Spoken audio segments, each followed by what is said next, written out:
don't know, I'm missing something there. This is New Guinea.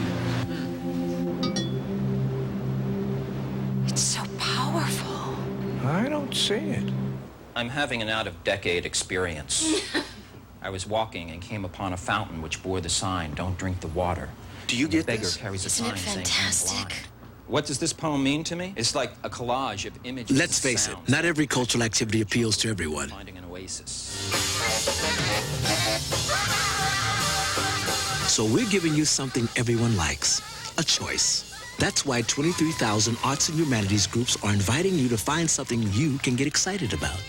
Just call for a free brochure about what's going on in your community. I think I'm getting into this. They're tuning up. The arts and humanities, there's something in it for you. There's a lot going on in your community. For a free brochure on how to get involved, call our toll-free number.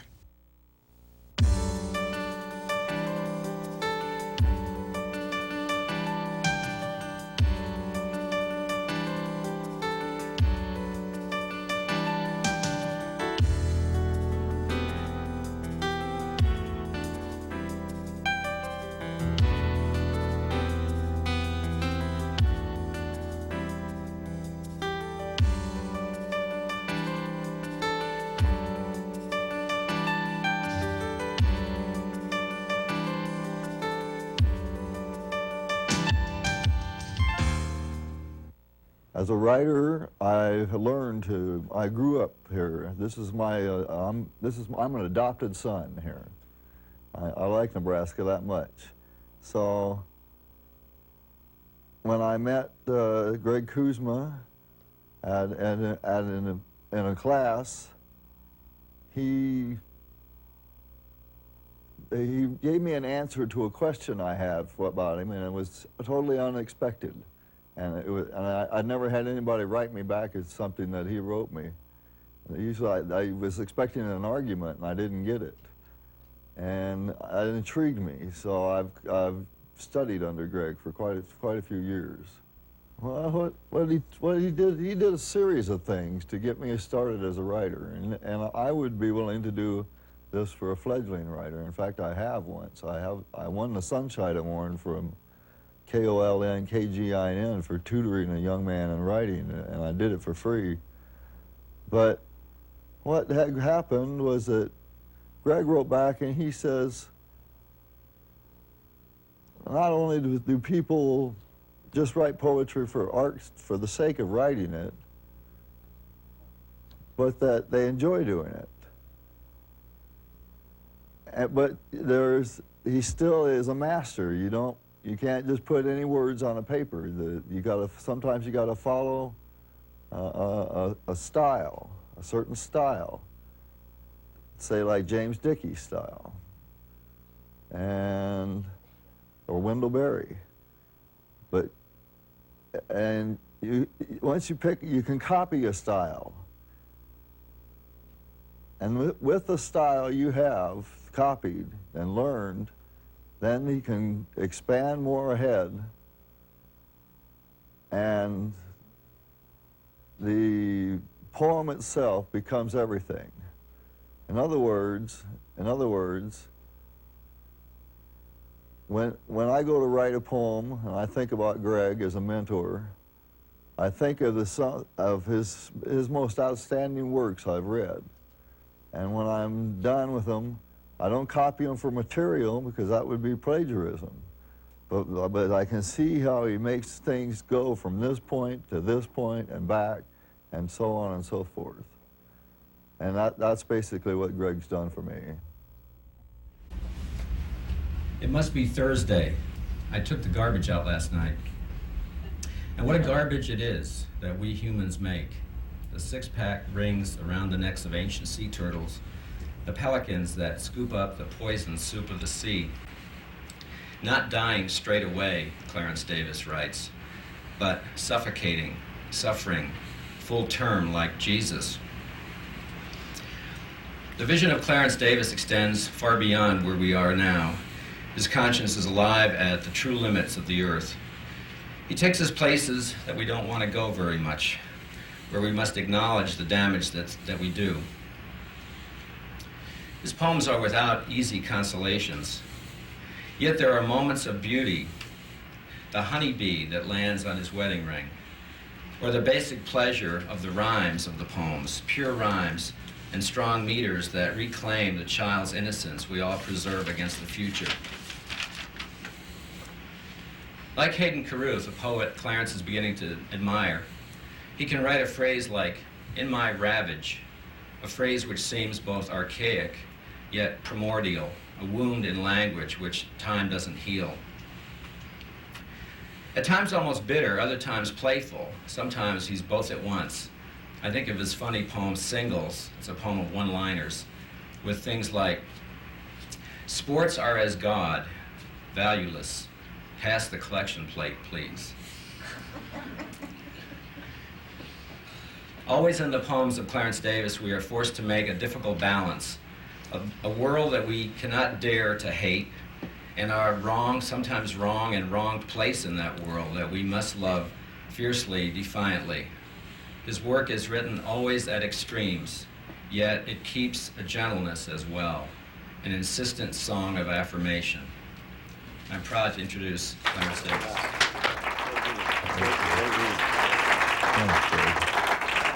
I published poetry under Clarence M. Davis. My friends call me Mike. And I published prose under David Hawk. I've had a long-term relationship with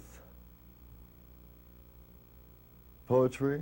It probably began with my father, who used to quote the Ode on a Grecian Urn to me when I was a boy.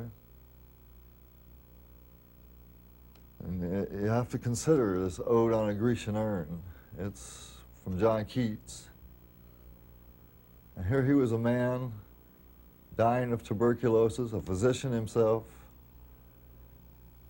and he was dying of tuberculosis, and he was 23 years old, and in a big old garret up on top of a tower on Lincoln in London. And he wrote this ode. The ode is on the Grecian urn. It's the relief figures that are on the urn. And the reason I write, I'm going to quote this poem, is because I'm trying to emulate the masters, because that's the best way to learn to write. Thou still unravished bride of quietness, thou foster child of silence and slow time, sylvan historian who canst thus express a flowery tale more sweetly than our rhyme, what leaf-fringed legends haunt about thy shape, of deities or mortals or of both, in Tempe or the dales of Arcady? What men or gods are these? What maidens loth? What mad pursuit? What struggle to escape? What pipes and timbrels? What wild ecstasy? Heard melodies are sweet, but those unheard are sweeter. Therefore, ye soft pipes, play on, not to the sensual ear, but more endeared, pipe to the spirit ditties of no tone. Fair youth, beneath the tree, thou canst no leave thy song, nor ever can those trees be bare. Bold lover, never, never canst thou kiss, though winning near the goal, yet do not grieve, she cannot fade, though thou hast not thy bliss, forever wilt thou love, and she be fair. Ah, happy, happy boughs, they cannot shed your leaves, nor ever bid the spring adieu, and happy melodists unwearied, forever piping songs, forever new. More happy love, more happy, happy love, still warm and to be enjoyed, forever panting and forever young, all breathing human passion far above, that leaves a heart high sorrowful and cloyed, a burning forehead and a parching tongue. Who are these coming to the sacrifice? To what green altar, O mysterious priest, leadst thou that heifer lowing at the sky, and all her silken flanks with garlands dressed? What little town by river or seashore, or mountain built with peaceful citadel, is empty of this folk this pious morn? And little town, thy streets forevermore will silent be, and not a soul to tell, while thou art desolate, can e'er return. O Attic shape, fair attitude, with breed of marble men and maidens overwrought, of forest branches and the trodden weed, thou silent form dost tease us out of thought, as doth eternity, cold pastoral. When old age shall this generation waste, thou shalt remain in midst of other woe than ours, a friend to man, to whom thou sayest, beauty is truth, truth beauty, that is all you know on earth, and all you need to know. My first poem I ever got published was due to Greg Kuzma. Thank you, Greg. And it was in an anthology called Poems for the Dead, and it contained some of the most famous modern American writers there are. It was a poem about my stepmother, my actual mother, but she was my stepmother. And it's a food poem. I call it my food poem. But all the places in here we have touched with some meaning of significance to me and her. And this is how it goes. Travels with Kathy Collum. In Little Rock, they munch corn pone. In Bismarck, catfish taste much the same. In Valdez, humpy fill the same. And Albuquerque's the tortillas home. At Baton Rouge, for Creole they roam. At Selkirk, Italian sausage keeps them tame. At Stockton, fruits from San Joaquin. And Baird's Desert is not good loam. Of mother's love me you did feed, as we wandered to and fro, through oceans of our needs, towards a finer afterglow, and grant for you I will Godspeed, though you're gone now and cannot know. The title of my book is Red Rover, Red Rover, if I can voice it out. And that's how I develop my writing, is with my voice. If I can voice it out, if I can speak it out loud, like John Steinbeck used to do when he was writing Grapes of Wrath and East of Eden, Cannery Road, Tortilla Flat, so on and so forth. And but it still goes back to you got to find somebody to write that you like to read, and you need to read, and you need to shut off the doggone TV, completely shut that TV off. And that's for anybody, my age or elderly or anybody that wants to write. And anybody can write if they will take the time every day, schedule it into their schedule, write it down. So I will write today for 15 minutes. And in a week's time, you'll have 7 pages done, I'll bet you. And that accumulates. I want to learn how to wax profound. And, well, some people just write poetry just to be writing poetry, just for the absolute sake of doing a piece of art of their own, you know. And I got thinking about that, and I said, yeah, that's probably right. That's probably right. That's how I treat my writing. I don't necessarily, if I can't have some fun with my writing, I wouldn't do it. So when I do that, I usually end up getting a song out of it. I think this is a new melody. I've never heard the melody before. This is a new poem, and it's not in the book. The Picnic Dream. There is a place in the sun today where all the animals come to play. They all came back from yesterday, dancing and chasing the clouds away. In and out of the woods they roam, not even thinking about going home. The dogs, they all were chewing bones, while the frogs croaked out big bass tones. The birds and bees do fly around, making us laugh like they were clowns, chirping and buzzing their merry sound on our great picnic outside of town. Bonnie and me sat beside the stream, ate till the picnic basket was clean. Now the sun's setting, by that I mean that all the day was one long dream.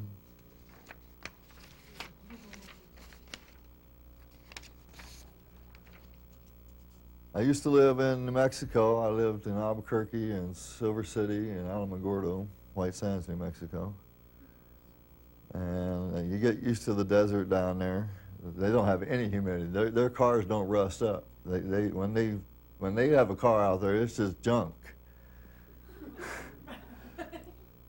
But this poem has a Mexican theme to it. I've got a fascination with rivers. And I wanted to take one from its inception to its final turning into salt water. This is the first poem in my book. Stream. Altissima quaque flumina sono labi. The deepest rivers flow with the least sound. Q. Curtius. You see, I am only a cloudburst above the Gila wilderness. I'm a loud rivulet plunging from the mesas, and I wet the backs of the families living in the arroyos. I care not. My course swells it all down the river, while my jaws clamp tight and fierce. In my ravage I grow thin and shallow, my voice changing, slightly less dangerous, though uncontrollable, like when I found my first love. I begin to care. I leave behind fertile earth. I recede to my true channel, past cliff dwellings, past farms and cities. Hush, my darling Bonita, come rest on my hummock. Know my currents, ride my quiet to the sea.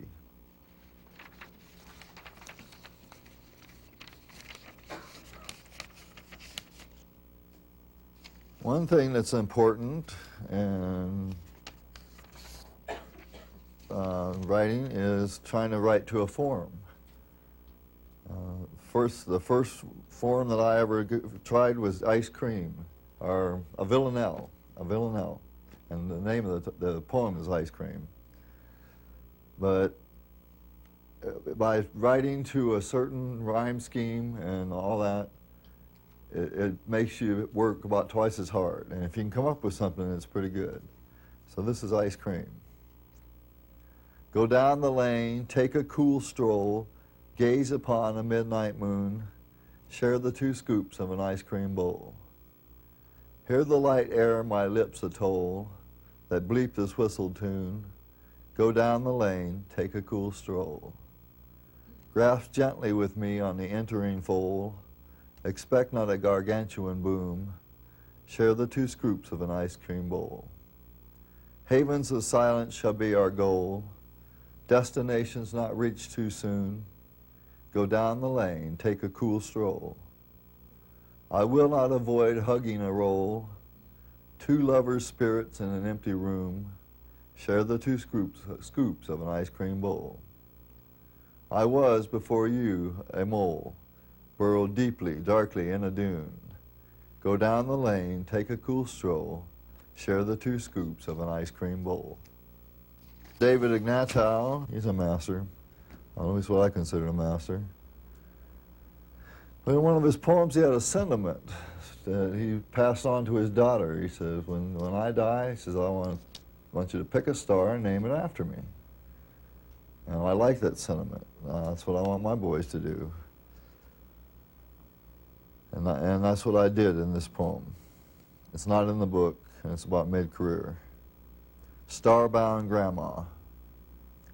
You tailored her, a lustful girl, who gave birth to this bastard son, as the magnolia blossoms smelled heady.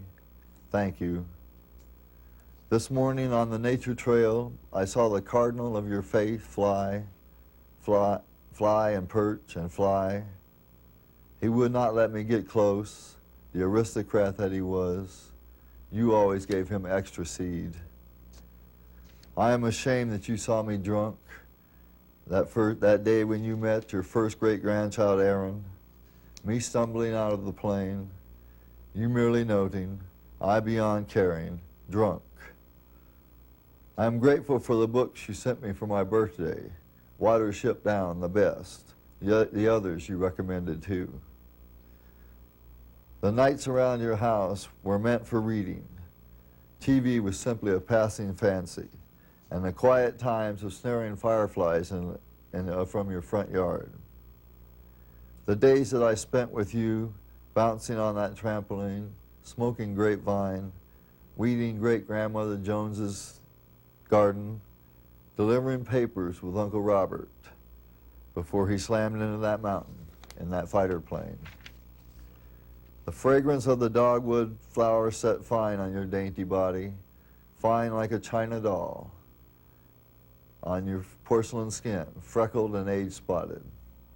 My eyes lift upward for the cast among the heaven, and I see an 8 o'clock star whom I name Taylor, after you. The writer to me has to be an observer.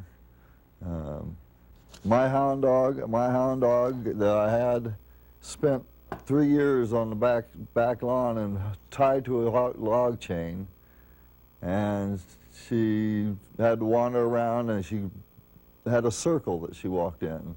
So we had her chained to a big block, and she just made around in the circle, and it was all bare ground, and there was poop all over the place. But she loved it. She was a great guard dog, and she used to sing when the bells would ring down on Sunday mornings. She would sing to the service, you know. And that's how I get my inspirations to write, is little things. If I were ever a man. I listen for the familiar sounds of the church bells on Sunday morning and the howl of our hound dog Stormy as they entwine in the air on my ears, and I sense that time has the allurement of some form walking by, a stranger who thinks the hound demented and anguished. But after 3 years of the two, I believe that it is the purest form of prayer. A prayer is most devoted, mayhaps Miss Foley, my neighbor who attends the church, and also knows of Stormy's bark, yet has never noted this particular and baffling song of each week's service. I'm glad that Stormy is a part of this church's congregation. It is a fine institution, though expectedly pretentious, and Stormy needs this, after spending most of her time on the end of a log chain, in a spot where all the grass is gone from her wanderings, much poop, and her tractor tire where she has dug down deeply to the roots of a nearby tree. Yes, she needs some affiliation with a group with stature, and now, because of her natural ability to carry song, she has my blessing as her master to do so. This is mid-career, and it's in the book. Birdies and Eagles. If I were a native of the New World, imprisoned on a reservation, facing a life of poisoned water, long, hot hours counting grains of sand, multitudes of bureaucrats sucking facts, winter nights under thin cotton blankets, no seed and no place to plant in spring, no crop and no food to harvest in autumn, I would rebel with imagination. I would develop the world's greatest golf course, one on which the masters never make par, with sand traps deep like buffalo wallows, with the greens of $100 bills, with clubhouses plush and caddies pretty. Oh, they would come, the television crews, ex-presidents, generals and their whack lieutenants, actors, the rich and lazy, speculators speculating on the rise and fall of the little white ball. And during the tournament, my tribe's people would construct a good neighbor's fence of hurricane, chain link, and barbed wire. Now, this is a singles poem that Greg mentioned. Basically, these are a lot of things I've overheard. Some of them apply to me, but a lot of it's just overheard stuff. It's a single. I may be stupid, but I can lift heavy things. Shit runs downhill. I shouldn't be a Cub Scout leader. I haven't got the stomach for it. Life is a garden, fertilizer included. Cash that paycheck as soon as you get it. Can I ever be white just once? I have no dogs, no friends, 2 dogs, which is best? I'll be on you like a New York second. I'm a 2-time loser. Next time means life. I won a trophy at a party for being a party animal at a party I didn't intend. My greatest joy is the fact that I wasn't born an American Indian. Love is like radioactivity, a waste. Sports are as God, valueless. Pass the collection plate, please. AIDS alert, safe sex is for grandparents. I am that fool, I am. My father masturbated into a flower pot and raised a bloomin' idiot. I'm just like you. This poem came from reading two different Smithsonian magazines. One was concerning the environment, and the other was concerning physics. The environment's self-explanatory, but the physics may not be, because what the article was about was chaos. The physicists now believe they can measure chaos. Good luck. So I got together and I put this together. This has been published in Dave McCleary's Leaves of Grass. Thanks, Dave.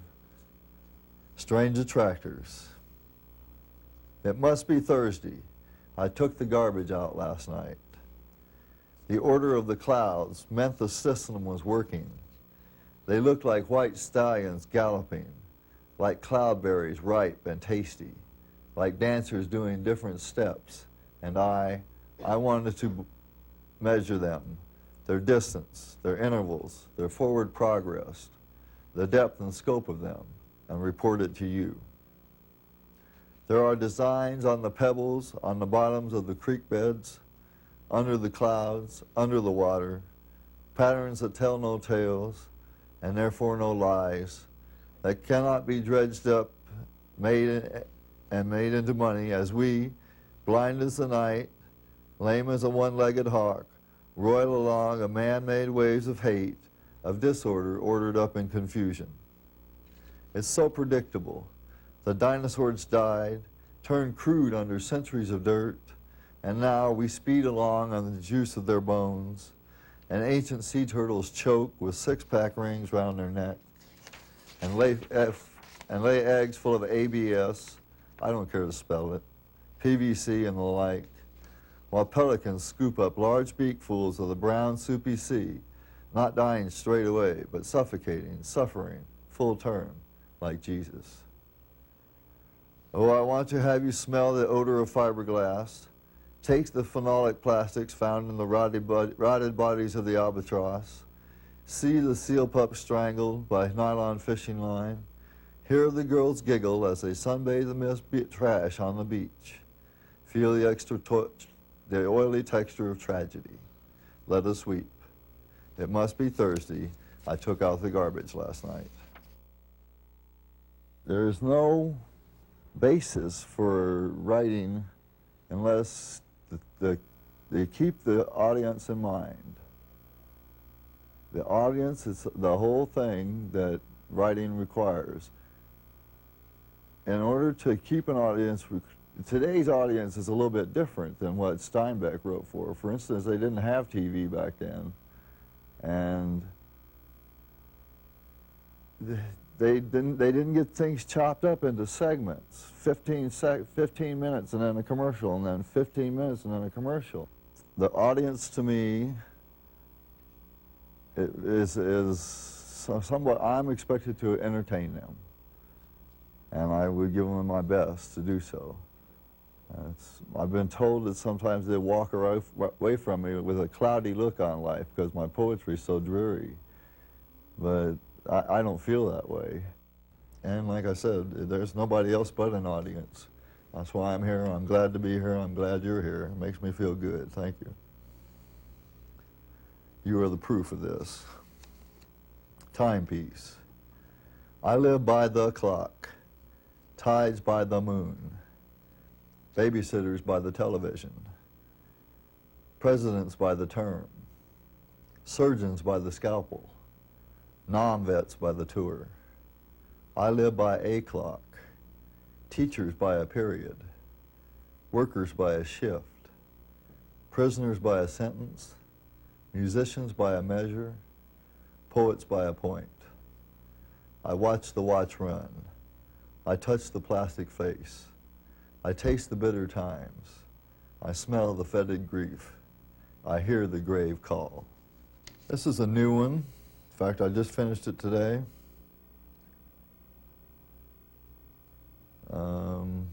Voltaire is my favorite book. Candide. I like Candide. And one thing that Voltaire, I'll paraphrase him, he says, to judge character by the questions that person asks. So this is despoiler. It's pretty self-explanatory. She once wore green, except for her polar caps, and beautiful until I spoiled her through neglect and toxic emotions. My garbage is of spoiled food today, yesterday's being even more harmful. Though tomorrow and tomorrow's tomorrow, I will practice caring, for she has treated me well, even through the divorce. This is my word. Who do we think we are? There's another new one. I was given a book by Robert Bly, a little book on the human shadow. And Bly has some interesting things to say about spirituality for both men and women in that book. But I decided I didn't want to write about my own shadow because that would probably get me put in jail just for smoking so much.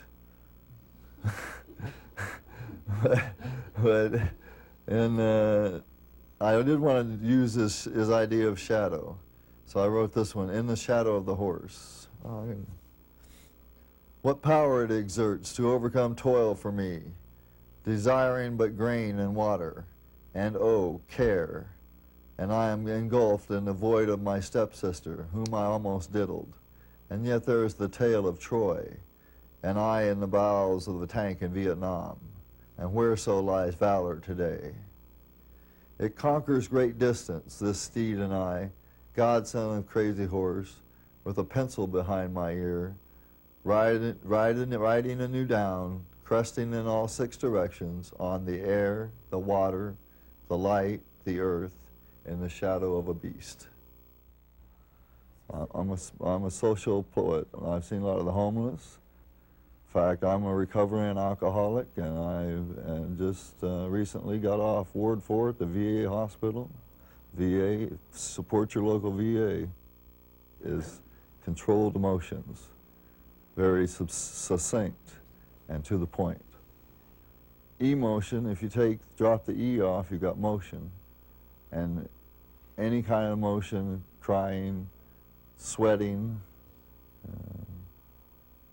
fear, mad, sad, or glad, I suppose, they can be controlled. Carl Sandburg's one of my favorites. I like everything he's written. Sandburg, to me, number one, he has a lot of stuff on the market. Number two, he speaks to the voice of the common people. The common people in the United States are highly neglected. The working poor are out there every day, and they're just barely making it. They're just barely making it. And Carl Sandburg talks about Chicago, the hog butcher of the world, you know. Well, I have a poem in here about hog butchering. In fact, it's been printed in the New York Quarterly. It's called Learning the Price. It's a true-to-life situation I had when I was a teenager. It's rather gruesome. If you're ill at ease or squeamish, you might not want to listen to it.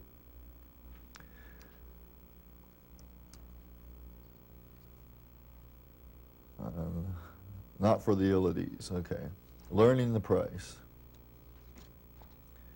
He had a small hog lot and told me he would profit from this sow's litter. He knew much about hogs and told me they were close to human. Doctors, he said, study them, especially their hearts. He would not let me kick the pregnant sow the way I did the others at the trough as I dumped the raw garbage I picked up from the schools. He told me of her value at the slaughterhouse. There's a place in Nebraska, he said, where they butcher 5,000 every day, owned by a few good men willing to pay. He told me of their plans to expand because of demand, which he would soon supply. He told me to be gentle as I pushed my thin arm into her to help her farrow. He cursed mightily when I drew forth 6 dead blobs. He told me to throw them in the lot for the other hogs to eat. I think a writer as an observer. You have to, and the most visible thing I see when I walk down the street in Lincoln is the homeless. And they're the same ones every day. It's a sad comment when the United States can spend billions of dollars to get rid of marijuana, and they can't put that damn money to work with the homeless or anything, schools, whatever. It's a crime. It's a crime. So what this is called a poetry reading. It was a rather dapper affair that I had walked to, except for the man next to me, whose hands shook as he drank the free coffee. The poet's words spoke of the lovely, and the man tugged at his ragged trousers as if to cover his shabby shoes and socks. He goes to all the readings, and so is more loyal to the library than I. And this evening he was as polite as the genteel ladies in the front row, nodding his affirmation of a well-turned phrase, not coughing or blowing his nose, holding his applause until proper, and then clapping out genuine admiration of what he and I had listened to. Like all the gentlemen, he was at this reading to seek solace and to praise the poet's hard efforts. Readings, libraries, and the man are democratic. The security guard did not come in, and no one could deny that he had the same thoughts as any in the room. But it ended, and the library was about to close. I stayed to talk with the poet, and when I left the library, it was raining, and the man was standing under an awning, holding his precious bundle, like a mother does her child. By the time I had walked home, I was soaked and cold. My wife gave me dry clothes and hot drink. My short time in the elements was spent thinking of the man and the short time he had to enjoy the home of the free and brave. I wondered where his night would be spent, out in the downpour and the cool wind, with his thoughts about the reading, and at the time he was at ease and comfort. It seemed so little for one man, while I had comforts and love. I'm happy that there are readings, the poets get recognition, and the audience receives much wisdom. Yet I can't help that man in the rain, and this detracts from my enjoyment of readings as a whole. Let there always be readings, though, for they give every man his moment when the world is right, and can offer up beauty for all who would come to seek contentment, while my hope flees like Hermes. For the white duck on my wall. One white duck on your wall, one duck on your wall, isn't it just too damn real? One duck on your wall. That's Ian Anderson from Jethro Tull. I have a white duck on my wall, a gift from Bill Norton, styrofoam with 0 to the 10th power reading bold in the middle of its back. I hope I thank Bill properly, as I've now realized his potential. Why, it's to make me realize that 0 to the 10th equals nothing at all, to quote Ian. It is to foster this poem like an orphan. It is to offer me the margin of profit I need to invest in the business of this poem. Let me state in a word, duck, if you're headed downstairs in my basement.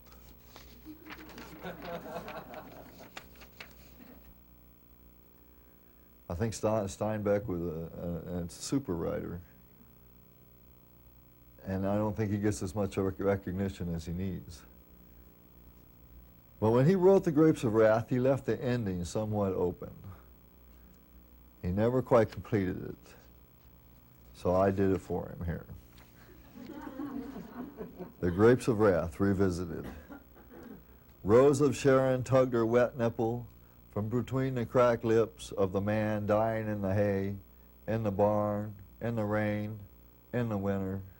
And she wept to Ma, "Ma, it ain't my fault. It was far too little, far too goddamn late." Food everywhere, and not a bite to eat. Grace gone, bought up, hoarded away in vaults, not like graves, like boardrooms, like limousines. And we must eat.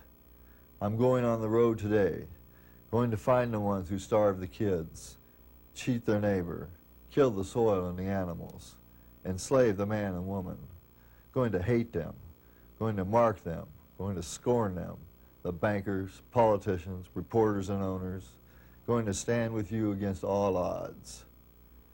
Truthfully, I'm like the amoeba, just a breathing piece of protoplasm, wind wailing against the wall a mere spider webs that ebbs as I flow.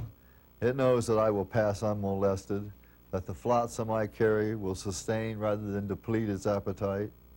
This is the way the money-mad men mock our every sense, feed off the mighty labor of our arms, aim us at a gun, seed seasons of discontent, fetter our very spirit. The son came over to look at his dead father. Rose of Sharon shivered under the thin blanket. After a tailor-made cigarette, Tom was hung. Noah, like a female salmon, went downstream for the last time. Ruthie and Winfield slowly starved. Al fixed a broken-down rich man's car and was made a chauffeur. Connie sought the address of the radio repair school. Pa died of pneumonia. Uncle John rotted of sin in an insane asylum. Ma fell over in a cotton field of sunstroke. This next poem is what I would call a stream of consciousness poem. I had the title figured out. I changed it recently, but I did have the title when I started. And I didn't know what I was going to write, and it ended up being about World War II, specifically the Pacific Theater, which has been in the vogue for the last few days. This is a fairly new work. It's not in the book. Retrospective. Comings and goings often involve smoke screens and mirrors, obverse shadows, and silhouettes of eastern dawns and westward settings, of emperors then, now, and again, of armies tramping and fading, of exits of millions, yellow and white, of baton, and of defeat and hiri-kiri, of altered ancient customs, and of internment camps, of great deeds, and of the hanyas, of bursting fire and Nagasaki.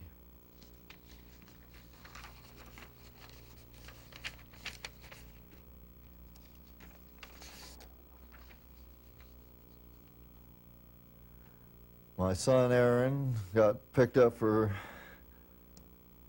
shoplifting once.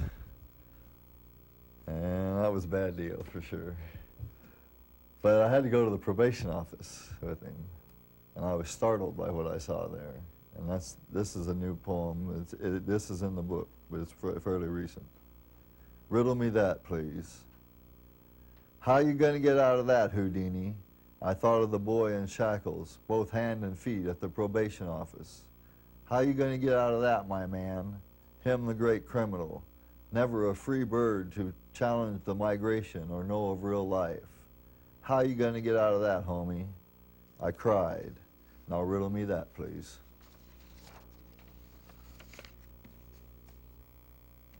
Fishing's a great sport, but I never catch anything but a hangover, so I don't bother. This is a song. This song doesn't rhyme, but the melody is from the Beethoven's Ninth Symphony, the Ode to Joy. This is an old poem, but it's not in the book. Professional. The modern man fishes in the trash can with a piece of wire. All he knows is that he's paid 2 cents for each aluminum can.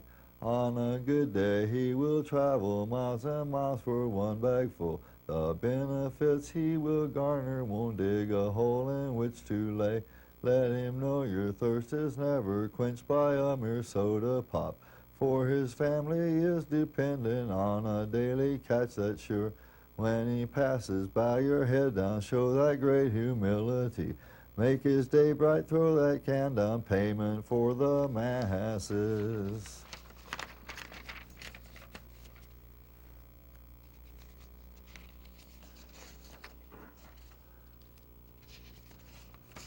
Here's a fun one. I like food and fun go together with me. So this is another food poem, just a little ditty, sandwich-wise. Lay me on that roll, yes sir, lay me on that roll. Spread the mustard thick or thin, but lay me on that roll. Cap me off with onions and pickles plenty too. Alfalfa sprouts thin, green and white, add flavor that is cool. Put some cheese atop it all, Swiss Kobe or some Jack. Go ahead, add some more, your mother's turned her back. Don't forget tomato now, grown in your garden free. Top me off with the bread all covered with poppy seed. Pack me off to work or school or on a grand picnic. Savor every bite you'll take, 'cause you'll find I'm gone too quick.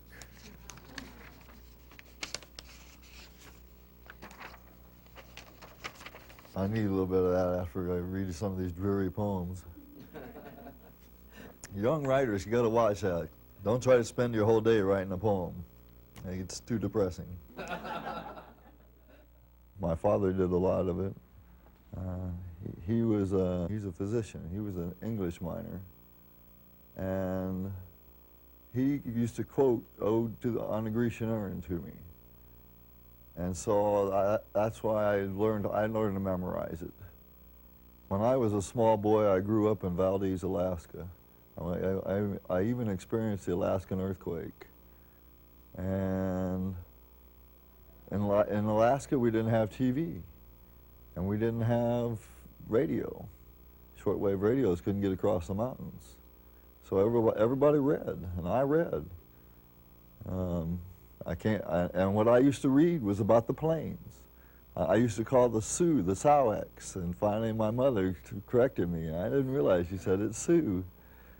So, my father had moved up here when I went overseas, and when I got out of the service, then I came up. I followed him up here, so he started me in school at Kearney State College, and I came to the plains, and like I said, I met the people, and they were such fine folk that I just had to stay.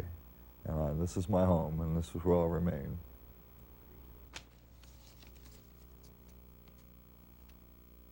These are my sons here. Son number 2 is CJ, and son number 1 is Aaron. And see, CJ, read that. I just made that up.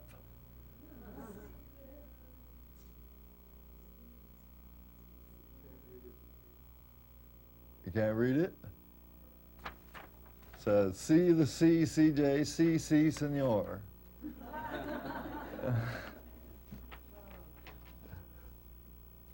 Like I said before, though, I think poets need restrictions when they're learning to write. So, and I like the villanelle. I want to get the villanelle down. If I could write one like Dylan Thomas, that would sure be nice. Yeah, that would be nice. But these devices we use make the work harder, but they don't detract from the work at all. The seasons of my sons. 2 sons have I, and they are rare and bright, birth of their mother's summer suffering. Up they grow in the sky as with a kite. CJ dreams of jewels and gold and might. He must dig his mine in the thaw of spring. 2 sons have I, and they are rare and bright. A Bigfoot story Aaron he did write. Autumn and he makes the piano sing. Up they grow in the sky as with a kite. Toboggan rides on snow are our delight. Skates flashing over winter ice do ring. 2 sons have I, and they are rare and bright. For both of them I offer my foresight. Love lots of maids and strive to be a king. Up they grow in the sky as with a kite. The seasons of my sons will show their height. My sons sound the bells loud, bang, bong, and bing. 2 sons have I, and they are rare and bright. Up they grow in the sky as with a kite. Walt Whitman, David Ignatow, A.R.R. Ames, Diane Wachowski. That's just a name. There's more around here that I could name off too. Ted Kuzer, Bill Clefcorn, Don Welsh from Kearney, which I had a class with Don once. I don't read women authors very much. I only read certain types of books. And Well, I have read Maury Sandos and Diane Wachowski and Sylvia Plath, and what they've done to my work, and I'll show you tonight, is that I've got a poem that I wrote in a woman's voice, and I've even been praised on it. An interesting experiment that I did was I tried to get a woman's voice, use a woman's voice. You'll have to tell me whether this is, let me know whether it is or not. Lost limbs. I slapped the cucumber for being fresh, like it was that boy in the 7th grade who made that dirty suggestion to me while we slow danced. My hand stung his cheek carmine, and all his friends thought him cool as iceberg lettuce for saying he would be loved to be the one to pick my cherry. I hosed the honeybee for stinging me when I played ball that Easter afternoon beneath the cliff by that tall standing rock that looked like a kneeling nun. We rested in her shadow and watched the sky moil, a scene brilliant and baffling, as though it felt the same as I about the game. I broke the Mustang from being so wild with my childish announcement that he was now responsible. Like a draft horse, he shouldered the tough task of an army ant on the dike of a rice paddy until he had a third of his leg blasted from here to hell by some kind of booby trap. I can't plant this withered tree in the soil of my neighbor's seedbed like some wives do. I can't face his changed countenance of war with its furrows of hate and look of black-eyed peas. The stump must be uprooted, must be hewn apart by the sharpest axe. My own branches fall in the gale force wind. I used to live over by Cooper Park. I don't know if you know 6 Southwest there. And in fact, we cost the city of Lincoln about $50,001 when they had the protests on the trees over there. I was an integral part of that, and so were the boys. But there's another interesting phenomenon that it goes on at Cooper Park. And this is styled after Dr. Seuss. Affaire d'Amour. Across from my house, just west of the park, affairs are discreet and good for my heart. They sit in one car and snuggle up close. During lunch hour, they give it their most. Some show their passion obtuse and so true, while others hold hands and watch the sky blue. Husbands are elsewhere, wives are not seen. Love in its glory I view through my screen. For days the same two park in the same spot, yet next week there's more, it changes a lot. Men are so horny, the women seem meek. Advantages taken, I try not to peek. At rendezvous time, they think they're alone, yet that's the purpose for my coming home. I don't eat a lunch, just sit in my chair, watch through my window the bunnies and hares. It's like a good job to tell at the job how Violet kisses some ugly slob. My buddies all laugh at the lunchtime routine. They think I'm lying, describing the scene. It is the mission of lovers to hide the flower petals picked at the bedside. Let the bud flourish from deep in the soil, and know that in amour I never shall foil.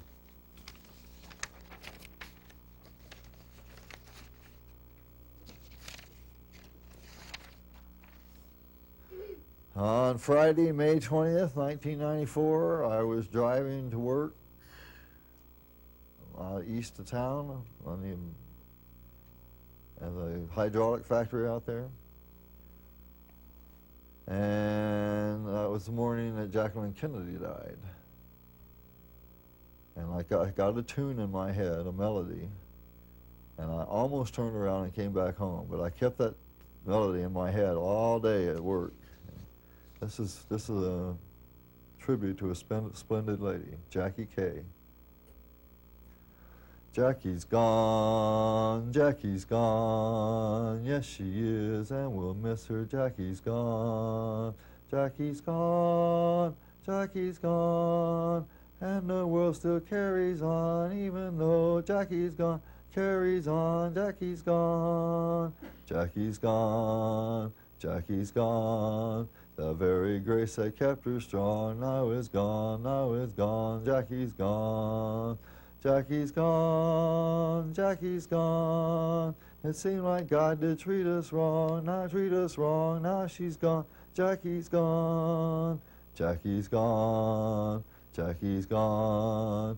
Yes, she is, and we will miss her. Jackie's gone, Jackie's gone, Jackie's gone. My military experience was bizarre, to say the least.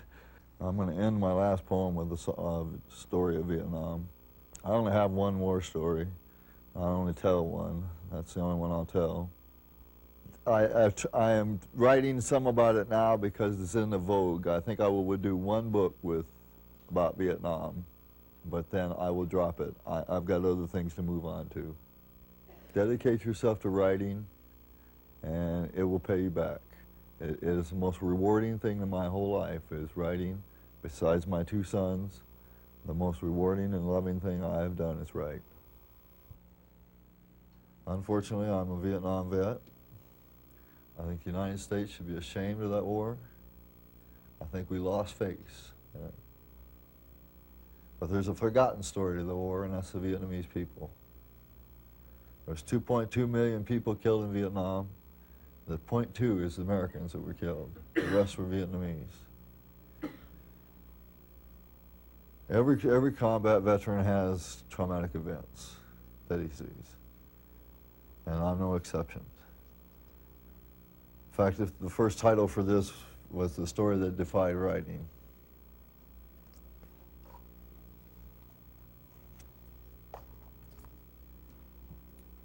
This is my last poem.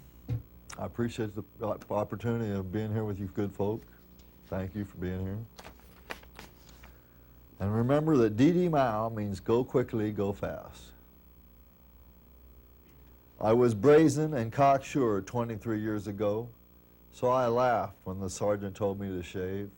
Hell, I carried an M16, and all he had was a .38. And he knew damn well I would take him out in a Saigon instant if he messed with me, with the perimeter lights in the background. It was no surprise when the captain ordered me on garbage patrol in the morning, and when I showed up, there was William Foster, hip as we called him, you know, smoked pot and all that. Well, the deuce and a half was empty, and I drove. As we made our way out to the perimeter, Foster told me to save all the full tins of peanut butter and jelly, and I didn't question him. I figured he would take them downtown Saigon and trade them on the black market. Actually, it was a pretty good time smoking and joking with Hip.